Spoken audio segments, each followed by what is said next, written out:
Item ಯಾವುದೇ ಇರಲಿ try ಮಾಡಿ ಆಚಿ ಚಿಕನ್ ಮಸಾಲಾ. ಶಾಲಾ ಕಾಲೇಜುಗಳಲ್ಲಿ ಹಿಜಾಬ್ ಧರಿಸುವುದಕ್ಕೆ ಸರ್ಕಾರ ಮತ್ತೆ ಅಸ್ತು ಅಂತ ಹೇಳಿದೆ. ಬಿಜೆಪಿ ಸರ್ಕಾರದ ಅವಧಿಯಲ್ಲಿ ಹಾಕಲಾಗಿದ್ದ ಬ್ಯಾನ್ ಬೀಗ ತೆಗೆದಿದ್ದಾರೆ. ಹಿಜಾಬ್ಗೆ ಪರ್ಮಿಷನ್ ನೀಡಿದ್ದಕ್ಕೆ ಹೋರಾಟಗಾರ್ತಿ ಸ್ವಾಗತ ಕೋರಿದ್ದಾರೆ. ಇನ್ನು ರಾಜ್ಯ ಸರ್ಕಾರದ ವಿರುದ್ಧ ಹಿಂದೂ ಪರ ಸಂಘಟನೆ ಬಿಜೆಪಿ ಆಕ್ರೋಶ ಹೊರಹಾಕಿವೆ.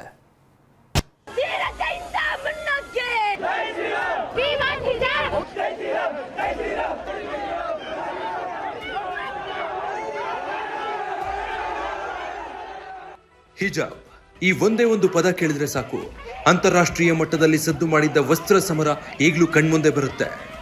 ಚಿಕ್ಕಮಗಳೂರಿನಿಂದ ಹೊತ್ಕೊಂಡ ಹಿಜಾಬ್ ಅಗ್ನಿ ಜ್ವಾಲೆ ರಾಜ್ಯದ ಒಂದೊಂದು ಜಿಲ್ಲೆಗಳಲ್ಲೂ ಧಗಧಗಿಸಿತ್ತು. ಅದರಲ್ಲೂ ಉಡುಪಿಯ ಆಲಿಯಾ ಅಸ್ಸಾದಿ, ಮಂಡ್ಯದ ಮುಸ್ಕಾನ್ ವಿಷಯ ಅಂತಾರಾಷ್ಟ್ರೀಯ ಮಟ್ಟಕ್ಕೂ ಹೋಗಿತ್ತು. ಇದೆಲ್ಲವೂ ಹಳೆ ಕಥೆಗಳು. ಇದೀಗ ಇಂಥದ್ದೇ ದಿನಗಳು ಮತ್ತೆ ಎಲ್ಲಿ ಮರುಕಳಿಸುತ್ತವೆ ಅನ್ನೋ ಪ್ರಶ್ನೆ ಎದ್ದಿದೆ. ಇದಕ್ಕೆ ಕಾರಣ ಸರ್ಕಾರ ಹೊರಡಿಸಿದ ಈ ಆದೇಶ.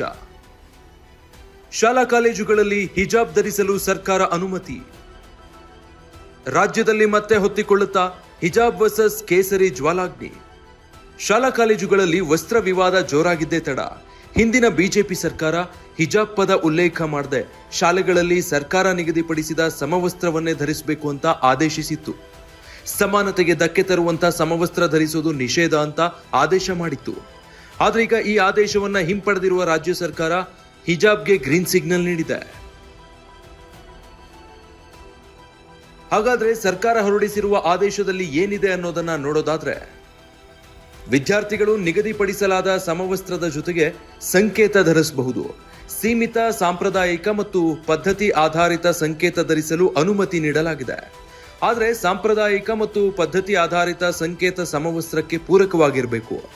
ಸಮವಸ್ತ್ರ ಬದಲಿಸುವ, ಮಾರ್ಪಡಿಸುವ ಅಥವಾ ಸಮವಸ್ತ್ರವನ್ನ ವಿಫಲಗೊಳಿಸುವಂತಿರಬಾರದು ಅಂತ ಕಂಡೀಷನ್ ಹಾಕಲಾಗಿದೆ. ವಿದ್ಯಾರ್ಥಿಗಳು ಸಾಮಾನ್ಯವಾಗಿ ಧರಿಸುವ ಪೇಟ, ಟರ್ಬನ್, ಜನಿವಾರ, ಪವಿತ್ರ ದಾರ, ಶಿವದಾರ, ರುದ್ರಾಕ್ಷಿ, ತಲೆವಸ್ತ್ರ ಅಥವಾ ಹಿಜಾಬ್ ಸೇರಿದಂತೆ ಇತರೆ ಯಾವುದೇ ಸ್ವರೂಪದ ಸಾಂಪ್ರದಾಯಿಕ ಸಂಕೇತ ಧರಿಸಬಹುದು. ಆದರೆ ಇವು ಶಿಸ್ತು ಮತ್ತು ಸುರಕ್ಷತೆ ಮತ್ತು ವಿದ್ಯಾರ್ಥಿ ಗುರುತಿಸುವಿಕೆಗೆ ಅಡ್ಡಿಯಾಗಬಾರದು ಅಂತ ಸೂಚಿಸಲಾಗಿದೆ. ದೇವರಿಗೆ ಧನ್ಯವಾದ ಎಂದ ಹಿಜಾಬ್ ಹೋರಾಟಗಾರ್ತಿ ಆಲಿಯಾ. ಸರ್ಕಾರದ ನಿರ್ಧಾರಕ್ಕೆ ಹಿಜಾಬ್ ಹೋರಾಟಗಾರ್ತಿ ಆಲಿಯಾ ಅಸ್ಸಾದಿ ಸ್ವಾಗತ ಮಾಡಿದ್ದಾರೆ. ಸದಾ ಹಾಗೂ ಎಂದೆಂದಿಗೂ ದೇವರಿಗೆ ಧನ್ಯವಾದಗಳು ಅಂತ ಟ್ವೀಟ್ ಮಾಡಿದ್ದಾರೆ.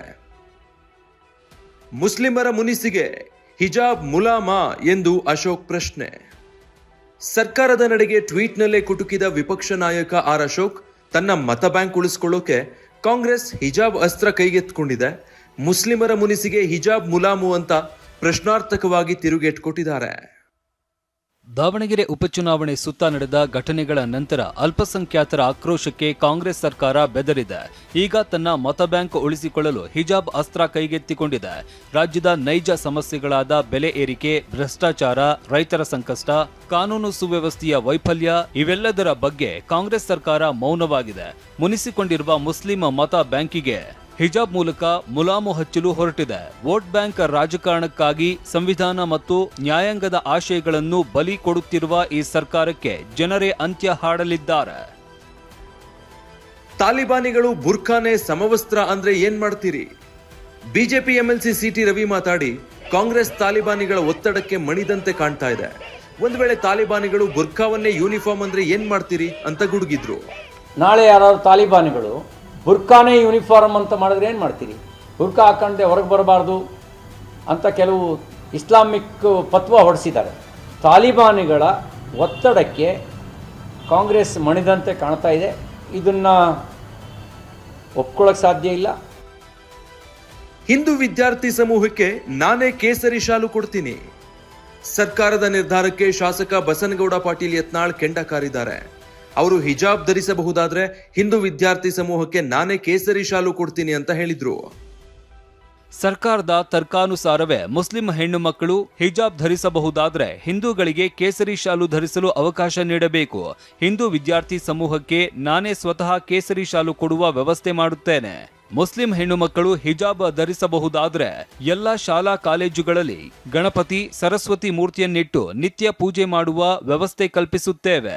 ಶಾಲಾ ಮೂಲಸೌಕರ್ಯ, ಶಿಕ್ಷಣದ ಗುಣಮಟ್ಟ, ಶಿಕ್ಷಕರ ನೇಮಕಾತಿ, ಸಕಾಲದಲ್ಲಿ ಶೂ, ಸಾಕ್ಸ್, ಪಠ್ಯಪುಸ್ತಕ ವಿತರಿಸಬೇಕಾಗಿದ್ದ ಸರ್ಕಾರ ತನ್ನ ಆದ್ಯತೆಗಳನ್ನ ಬದಿಗಿಟ್ಟು ಹಿಜಾಬ್ ಧರಿಸೋಕೆ ಅನುಮತಿ ನೀಡಿರುವುದು ಇವರ ಕುರ್ಚಿಯ ಕಾಲುಗಳು ನಡುಗುತ್ತಿವೆ ಅನ್ನೋದಕ್ಕೆ ಸಾಕ್ಷಿ.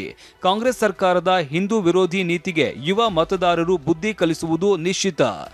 ಉಡುಪಿ ಶಾಸಕ ಯಶ್ಪಾಲ್ ಸುವರ್ಣ ಕೂಡ ರಾಜ್ಯದ ಶಾಲಾ ಕಾಲೇಜುಗಳಲ್ಲಿ ಹಿಜಾಬ್ ನಿಷೇಧ ಆದೇಶ ಹಿಂಪಡೆಯುವ ಮೂಲಕ ಸಿದ್ದರಾಮಯ್ಯ ನೇತೃತ್ವದ ಕಾಂಗ್ರೆಸ್ ಸರ್ಕಾರ ಶಿಕ್ಷಣ ವ್ಯವಸ್ಥೆಯನ್ನ ಇಸ್ಲಾಮೀಕರಣಗೊಳಿಸಲು ಮುಂದಾಗಿದೆ ಅಂತ ತಿವಿದಿದ್ದಾರೆ. ಇಂದು ರಾಜ್ಯಾದ್ಯಂತ ಆದೇಶದ ಪ್ರತಿ ಹರಿದು ಹಾಕಲು ಸಿದ್ಧತೆ. ಹಿಜಾಬ್ಗೆ ಅವಕಾಶ ಕೊಟ್ಟಿದ್ದಕ್ಕೆ ಹಿಂದೂ ಸಂಘಟನೆಗಳು ಕೂಡ ಕಿಡಿಕಾರ್ತಿವೆ. ಶ್ರೀರಾಮ್ ಸೇನೆ ಸಂಸ್ಥಾಪಕ ಮುತಾಲಿಕ್ ಮಾತಾಡಿ, ನಾವು ಆದೇಶ ಕಾಪಿಯನ್ನ ಹರಿದು ಹಾಕ್ತೀವಿ ಅಂತ ಕಿಡಿಕಾರಿದ್ರು. ಆದೇಶ ಕಾಪಿಯನ್ನು ಹರಿದು ಹಾಕ್ತೀವಿ, DC ಕಚೇರಿ ಎದುರುಗಡೆನೆ ಆದೇಶ ಕಾಪಿಯನ್ನು ಹರಿದು ಹಾಕ್ತೀವಿ. ಸೊ ಇದು ಧಿಕ್ಕರಿಸ್ತೀವಿ, ಇದನ್ನು ಪಾಲಿಸೋದಿಲ್ಲ ಅಂತ ಅನ್ನುವಂಥದ್ದು ಹೇಳ್ತೀನಿ. ಕೇಸರಿ ಶಾಲು ಧರಿಸಿ ಬರಬಹುದಾ? ಕೇಸರಿ ಶಾಲುಗೆ ಅವಕಾಶ ಇದೆಯಾ? ಕಳೆದ ಬಾರಿ ಹಿಜಾಬ್ಗೆ ವಿರೋಧಿಸಿ ವಿದ್ಯಾರ್ಥಿಗಳು ಕೇಸರಿ ಶಾಲು ಧರಿಸಿ ತರಗತಿಗೆ ಬಂದಿದ್ರು. ಇದೀಗ ಸಾಂಪ್ರದಾಯಿಕ ಸಂಕೇತಕ್ಕೆ ಅವಕಾಶ ಅಂತ ಸರ್ಕಾರ ಹೇಳಿದೆ. ಆದ್ರೆ ಆದೇಶದಲ್ಲಿ ಕೇಸರಿ ಶಾಲಿನ ಬಗ್ಗೆ ಉಲ್ಲೇಖ ಇಲ್ಲ. ಹೀಗಾಗಿ ಕೇಸರಿ ಶಾಲು ಧರಿಸಿ ಬರಬಹುದಾ? ಕೇಸರಿ ಶಾಲುಗೂ ಅವಕಾಶ ಇದೆಯಾ ಅನ್ನೋ ಪ್ರಶ್ನೆ ಮೂಡಿದೆ. ಈ ಬಗ್ಗೆ ಕೇಳಿದ ಪ್ರಶ್ನೆಗೆ ಶಿಕ್ಷಣ ಸಚಿವರು ಹೇಳಿದ್ದು ಹೀಗೆ. ಈಗ ನಾನು ನಾರಾಯಣ ಗುರುಗಳ ಒಂದು ವಿಚಾರ ವೇದಿಕೆಯಲ್ಲಿದ್ದೀವಿ. ನಾವೇನಾದ್ರು ಒಂದು ಕಾರ್ಯಕ್ರಮ ಮಾಡಬೇಕಾದ್ರೆ ಎಲ್ಲೋ ಶಾಲು ಹಾಕ್ಕೊಳ್ತೀವಿ. ರೈತ ಸಂಘದವರು ಗ್ರೀನ್ ಶಾಲ್ ಹಾಕ್ತಾರೆ. ಹಾಗೆಲ್ಲ ಮಾಡ್ಕೊಂಡು ಹೋದರೆ ಇದನ್ನು ನಾವು ಚರ್ಚೆ ಮಾಡಿದರೆ ಮಕ್ಕಳ ಮೇಲೆ ಪ್ರೆಷರ್ ಬೀಳುತ್ತೋ ಇಲ್ಲ. ಸೊ ಮನೇಲಿ ಇರ್ತಕ್ಕಂಥ ಸಂಪ್ರದಾಯ, ಅವರು ಧಾರ್ಮಿಕವಾಗಿ ರಿಲಿಜಿಯಸ್ ಪ್ರಾಕ್ಟೀಸ್ನ ನೀವು ತೊಗೊಂಡು ಬರ್ತಕ್ಕಂಥ ಸಂದರ್ಭದಲ್ಲಿ ನಮ್ಮ ಮಕ್ಕಳೇ ಅಲ್ಲ, ಅದು ಆ ನಿಟ್ಟಿನ ಮೇಲೆ ಇದನ್ನು ಮಾಡಿದ್ದು. ಇದು ಕಾನೂನು ನಾವು ಅನುಷ್ಠಾನ ಮಾಡ್ತೀವಿ. ಇದು ಒಳ್ಳೆ ರೀತಿಯಲ್ಲಿ ಮಾಡ್ತೀವಿ in the interest of children. ಆರಿ ಹೋಗಿದ್ದ ಅಗ್ನಿ ಜ್ವಾಲೆಗೆ ಸರ್ಕಾರದ ಆದೇಶವೇ ಪೆಟ್ರೋಲ್ ಸುರಿದಂತೆ ಕಾಣ್ತಾ ಇದೆ.